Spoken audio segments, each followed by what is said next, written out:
മറയ്ക്കുള്ള official statistics അനുസരിച്ച് നൈജീരിയയുടെ വടക്ക് ഭാഗത്ത് 2024 ഏതാണ്ട് 7,000-ഓളം ക്രിസ്ത്യാനികളെ വധിച്ചിട്ടുണ്ട്.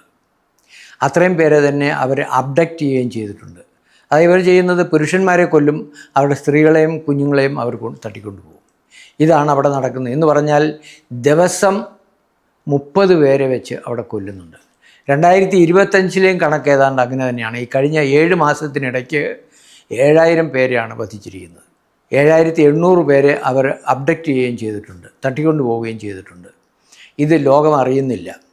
വാസ്തവത്തിൽ ഇത് ഒഫീഷ്യൽ കണക്കാണ്. പക്ഷേ അൺഒഫീഷ്യലായിട്ടുള്ള കണക്കനുസരിച്ച് ലക്ഷക്കണക്കിന് ക്രിസ്ത്യാനികളെ വധിക്കുന്നുണ്ട് എന്നാണ് കേൾക്കുന്നത്.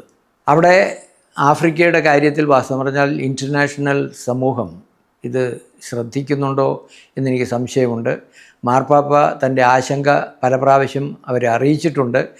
ഫ്രാൻസിസ് മാർപ്പാപ്പയെ അറിയിച്ചിട്ടുണ്ട്, ഇപ്പോഴത്തെ മാർപ്പാപ്പയെ അറിയിച്ചിട്ടുണ്ട്. പക്ഷേ ഈ ക്രൈസ്തവ പീഡനം തുടർന്നുകൊണ്ട് പോയിക്കൊണ്ടിരിക്കുകയാണ്. ഇതിനൊരു ശാന്തി വരുന്നില്ല. ഇപ്പോഴത്തെ മാർപ്പാപ്പ ആഫ്രിക്കയിൽ ധാരാളം കാലത്ത് വർക്ക് ചെയ്തിട്ടുണ്ട്. അദ്ദേഹം അതുകൊണ്ട് ആഫ്രിക്കയെക്കുറിച്ച് അറിയാവുന്നയാളാണ്. മാർപ്പാപ്പ ഇൻ്റർനാഷണൽ ഡിപ്ലോമാറ്റിക് ചാനലിലൂടെ വളരെയേറെ ശ്രമിക്കുന്നുണ്ട്. പക്ഷേ ഇതിനൊരു ശാന്തി വരുന്നില്ല. എവിടെയെല്ലാം മുസ്ലിംസിന് ഭൂരിപക്ഷം അല്ലെങ്കിൽ ഒരു സൈസബിൾ നമ്പർ ഉണ്ടോ അവരുടെ മത പഠനം അനുസരിച്ച് തന്നെ മറ്റുള്ളവരെ ഇല്ലാതാക്കണമെന്നുള്ളതാണ് അവരുടെ. ഇപ്പോൾ ചിന്തകന്മാരൊക്കെ പറയുന്നത്, രാഷ്ട്രീയ ചിന്തകന്മാർ പറയുന്നത് ഇപ്പോഴൊരു ഗ്ലോബൽ ജിഹാദിസമാണ് നടക്കുന്നത്. എന്ന് പറഞ്ഞാൽ എവിടെയും അവർക്ക് ഭൂരിപക്ഷം അല്ലെങ്കിൽ ഒരു സൈസബിൾ നമ്പർ ഉള്ളിടത്ത് ഷരിയ ലോ നിർബന്ധിച്ച് ഏർപ്പെടുത്തുക, മറ്റുള്ളവർക്ക് വിലക്കുകൾ ഏർപ്പെടുത്തുക, മറ്റുള്ളവരെയൊക്കെ ഉപദ്രവിക്കുക, അവരെല്ലാം അവിടെ വിട്ടുപോകാൻ സാധ്യത ഉണ്ടാക്കുക, ഇതൊക്കെയാണ് നടക്കുന്നത്. ഇതിന് വാസ്തവത്തിൽ സൊല്യൂഷൻ ചെയ്യേണ്ടത് മുസ്ലിംസിൻ്റെ ഇടയിൽ വളരെ നല്ലവരുണ്ട്, വളരെയേറെ നല്ലവരുണ്ട്. അവർക്ക് മുൻകൈ എടുക്കണം. അവർ വേണം ഇതിനൊരു പരിഹാരമുണ്ടാക്കുവാൻ. അവരുടെ പ്രബോധനം നടത്തി, ഇപ്പോൾ ഞാൻ ഫേസ്ബുക്കിൽ എഴുതാൻ തുടങ്ങിയതേ ഉള്ളൂ. അവർക്ക് പ്രബോധനം കൊടുക്കുന്നവർക്ക് ഖുറാന് പുറമേ മറ്റു വിഷയങ്ങളെക്കുറിച്ച് കൂടെ ഉള്ള അറിവ് കൊടുത്താൽ, മറ്റ് മതങ്ങളെക്കുറിച്ചുള്ള അറിവ് കൂടെ കൊടുത്താൽ കുറേ ബാലൻസ്ഡ് ആയിട്ട് ചിന്തിക്കുവാനും മറ്റുള്ളവരെ കുറേ കൂടെ സഹിഷ്ണുതയോടെ കാണുവാനും അവർക്ക് സാധ്യതയുണ്ടാകും. അതിനാണ് വാസ്തവത്തിൽ ശ്രമിക്കേണ്ടത്. മറ്റുള്ളവർ എന്തു പറഞ്ഞാലും ഇതിന് ഗ്ലോബൽ ജിഹാദിസത്തിന് കുറവ് വരത്തില്ല. അതവരുടെ പഠനത്തിൻ്റെ അടിസ്ഥാനമാണ്. മറ്റുള്ളവരെ വെറുക്കുക, ഉപദ്രവിക്കുക, ഇല്ലാതാക്കുക, അവരെ മതത്തിൽ ചേർക്കുക എന്നുള്ളത് അവരുടെ ഒരു ഡിക്ലെയർഡ് പോളിസിയാണ്.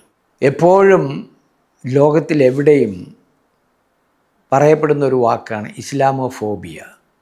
ഇസ്ലാമോഫോബിയ എന്ന് പറഞ്ഞാൽ എന്തെങ്കിലും മുസ്ലിം മതത്തെക്കുറിച്ചോ അവർ ചെയ്യുന്ന തെറ്റുകളെക്കുറിച്ചോ പറഞ്ഞാൽ ഉടനെ തന്നെ ഇസ്ലാമോഫോബിയ കൊണ്ടാണ് ഇത് നടത്തുന്നത് എന്ന് പറഞ്ഞ് അവരെ നിശബ്ദരാക്കാൻ ശ്രമിക്കും. വാസ്തവത്തിൽ ഈയിടെ ആരോ പറഞ്ഞതുപോലെ ലോകത്തിൽ ഇന്നുള്ളത് ഒരു ക്രിസ്ത്യാനോഫോബിയയാണ്. ക്രിസ്ത്യാനിറ്റിയെക്കുറിച്ച് സപ്പോർട്ട് ചെയ്യാനോ അവർക്ക് പിന്തുണ കൊടുക്കാനോ അവരുടെ പീഡനങ്ങളെക്കുറിച്ച് ലോകത്തിൽ അറിയുവാനോ മാധ്യമങ്ങൾക്ക് പോലും താല്പര്യമില്ല. എവിടെയും ക്രിസ്ത്യാനോഫോബിയ നടന്നുകൊണ്ടിരിക്കുകയാണ്. ഇപ്പം വിദേശ രാജ്യങ്ങളിൽ നോക്കുക, ഇംഗ്ലണ്ട്, ജർമ്മനി, നെതർലൻഡ്സ്, സ്വീഡൻ, ഇവർ കാണിക്കുന്ന പ്രകടനങ്ങൾ, എത്ര പള്ളികളാണ് കത്തിക്കുന്നത്. ഇതൊന്നും നമ്മൾ ചെയ്യുന്നില്ല. അങ്ങോട്ട് പോയിട്ട് അവരുടെ മസ്ജിദുകൾ നമ്മൾ തീ വയ്ക്കുന്നുണ്ടോ? ഇല്ലല്ലോ.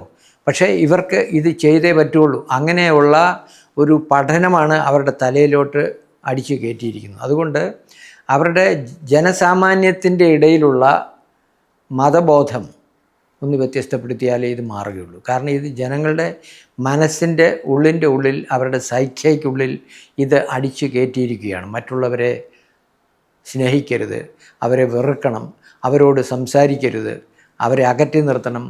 ഈയിടെ തന്നെ ഇവരുടെ ഒരു പ്രബുദ്ധനായ നേതാവ് പറയുന്ന വീഡിയോയിൽ കേട്ടു, ക്രിസ്ത്യാനികളോടും യൂതന്മാരോടും മമത പാടില്ല, കഴിവതും അവരോട് ഇടപെടാം, പക്ഷെ അവരോടൊരിക്കലും സുഹൃത്ത് ബന്ധം സ്ഥാപിക്കരുത്.